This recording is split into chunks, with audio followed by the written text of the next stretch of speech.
ആയുസിന്റെ വേദം ആയുർവേദം. Shreyas Ayurveda hospital and research centre, old NKN hospital, south Kumbalangi. Phone 8606240012 9656240012.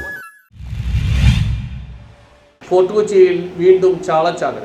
Fort Kochi കടപ്പുറത്ത് വീണ്ടും ചാളച്ചാകര. ഒരു വർഷത്തിന് മുമ്പാണ് ഇതുപോലെ ചാളച്ചാകര ഫോർട്ട് കൊച്ചി കടപ്പുറത്തുണ്ടായിരുന്നത്. രാവിലെയാണ് ജല ഉപരിതലത്തിലൂടെ പറന്ന് ചാളക്കൂട്ടം തീരത്തെത്തിയത്. ഫോർട്ട് കൊച്ചി കടപ്പുറത്തും ജങ്കാർ ജെട്ടിക്ക് സമീപമൊക്കെ ചാളക്കൂട്ടങ്ങൾ ഉപരിതലത്തിലൂടെ പൊങ്ങി വന്നത് കാണുവാൻ നിരവധി പേരാണ് എത്തിയത്. ഈ സമയം കടൽ തീരം സന്ദർശിക്കാനെത്തിയവർ കിറ്റുകൾ നിറയെ പിടക്കുന്ന ചാളയുമായാണ് മടങ്ങിയത്. ഏതാണ്ട് 20 മിനിറ്റ് മാത്രമേ പ്രതിഭാസം നീണ്ടുവന്നുള്ളൂ. കനത്ത ചൂടും കാലാവസ്ഥാ വ്യതിയാനവുമാണ് ഇത്തരം പ്രതിഭാസങ്ങൾക്ക് കാരണമാവുന്നതെന്ന് സമുദ്ര ഗവേഷകർ ചൂണ്ടിക്കാട്ടുന്നു. അടുത്തിടെയായി ഡോൾഫിൻ കൂട്ടങ്ങളും തീരത്തോട് ചേർന്ന് കൂടുതലായി കണ്ടുവരുന്നുണ്ടെന്നും ഇവർ വ്യക്തമാക്കുന്നു. കടലിന്റെ അടിത്തട്ടിൽ പ്ലാസ്റ്റിക് മാലിന്യങ്ങൾ അടിയുന്നതും കടൽ ജീവികളുടെ ആവാസ വ്യവസ്ഥയെ ബാധിക്കുന്നതിന്റെ തെളിവാണ് ഇതെന്നും പരിസ്ഥിതി പ്രവർത്തകരും പറയുന്നു. ചാളച്ചാകര അറിഞ്ഞ് ആളുകൾ ഓടിയെത്തിയെങ്കിലും പ്രതിഭാസം നിലച്ചിരുന്നു. News bureau, Fort Kochi.